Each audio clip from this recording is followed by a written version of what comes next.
आज की सभी खबरें सीधे पॉइंट पर। ईशान खट्टर और विशाल जेठवा की होम बाउंड मेलबर्न के इंडियन फिल्म फेस्टिवल में क्लोजिंग फिल्म होगी। 71वें राष्ट्रीय फिल्म पुरस्कार में शाहरुख खान और विक्रांत मैसी को सर्वश्रेष्ठ अभिनेता और रानी मुखर्जी को सर्वश्रेष्ठ अभिनेत्री का पुरस्कार मिला। रानी मुखर्जी को मिसेस चटर्जी वर्सेस नॉर्वे के लिए 71वें राष्ट्रीय फिल्म पुरस्कारों में सर्वश्रेष्ठ अभिनेत्री का अवार्ड मिला।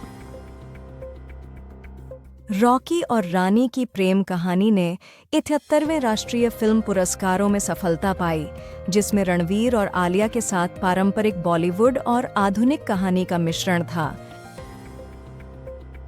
मलयालम एक्टर और मिमिक्री स्टार कलाभवन नवाज का 51 साल की उम्र में कोच्चि में निधन हो गया। जगदीप धनखड़ के इस्तीफे के बाद 9 सितंबर को नए उपराष्ट्रपति के चुनाव होंगे। युजवेंद्र चहल ने धनश्री वर्मा से तलाक पर चुप्पी तोड़ी, धोखाधड़ी के आरोपों को भी किया संबोधित।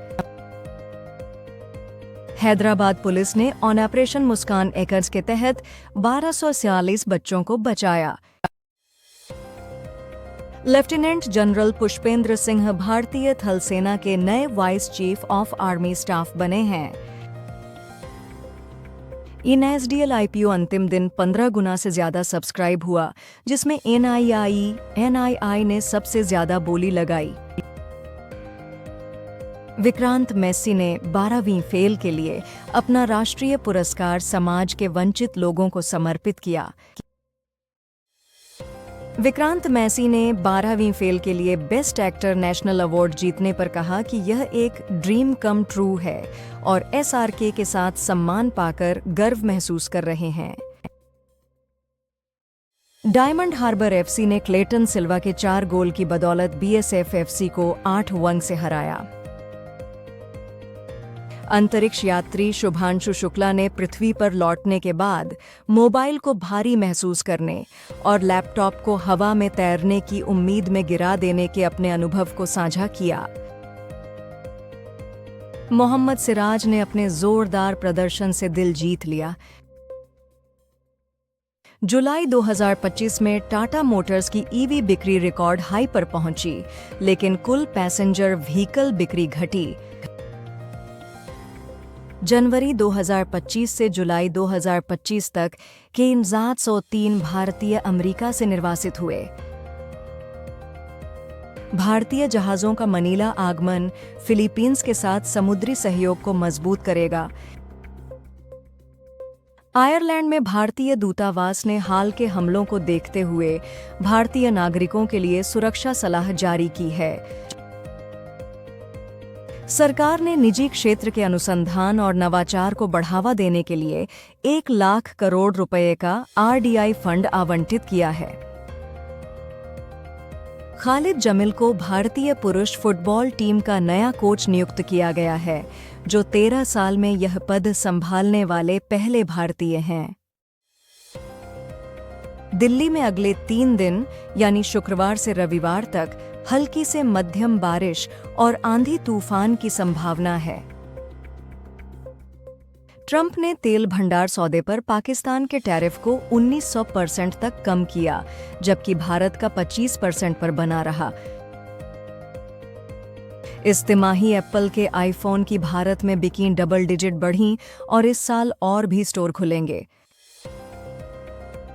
उत्तराखंड में भूस्खलन रोकने के लिए ₹825 करोड़ की परियोजना को केंद्र की मंजूरी मिल गई है।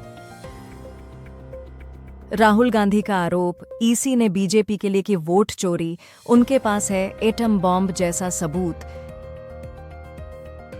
हुंडई की जुलाई में बिक्री लगभग 7% गिरी, लेकिन एसयूवी हिस्सेदारी ऑल टाइम हाई पर पहुंची। शुक्रवार को अमेरिकी डॉलर के मुकाबले रुपया 12 पैसे बढ़कर 47.3 पर बंद हुआ। कम कच्चे तेल की कीमतों और आरबीआई के हस्तक्षेप की आशंका के चलते।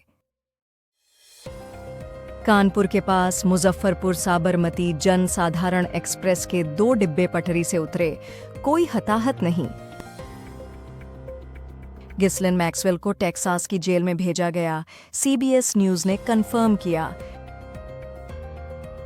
ट्रंप ने कनाडा पर टैरिफ 25% से बढ़ाकर 35% कर दिया, फेंटानिल का हवाला देते हुए।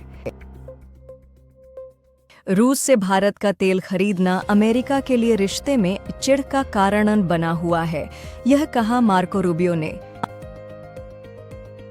अमेरिका ने श्रीलंका के निर्यात पर 20% टैरिफ लगाया है। भारत अब जापान को पीछे छोड़ दुनिया का तीसरा सबसे बड़ा सौर ऊर्जा उत्पादक बन गया है। आमिर खान 25 साल बाद लगान के कुनारिया गांव में सितारे जमीन पर की स्पेशल स्क्रीनिंग के लिए लौटेंगे। एथेंस में अंडर 17 कुश्ती विश्व चैंपियनशिप में भारतीय लड़कियों ने शानदार प्रदर्शन किया, जिसमें राजस्थान की महिला पहलवानों ने 2 स्वर्ण सहित 5 पदक जीतकर देश का नाम रोशन किया। जुलाई में जीएसटी कलेक्शन 7.5% बढ़कर Rs1.96 लाख करोड़ हुआ, जिसमें रिफंड 66% बढ़ा। ट्रंप ने नए टैरिफ की घोषणा की और 7 अगस्त तक के लिए शुरू करने की तारीख बढ़ाई। 2025 ड्यूरेंट कप में इंडियन नेवी ने रियल कश्मीर एफसी को ग्रुप एफ मुकाबले में 2-1 से हराया। गस एटकिंसन ने 129 साल में पहला 5 विकेट हॉल लेकर इतिहास रचा। टेस्ला अगले हफ्ते मुंबई में अपना पहला सुपरचार्जर स्टेशन लॉन्च करेगा। जम्मू कश्मीर के कुलगाम के जंगल में सुरक्षा बलों और छिपे हुए आतंकवादियों के बीच शुक्रवार शाम को मुठभेड़ हुई। ट्रंप ने रूस के खतरे के जवाब में 2 न्यूक्लियर सबमरीन रूस के नजदीक भेजने का आदेश दिया। रोजाना तेज खबरों के लिए सब्सक्राइब करें।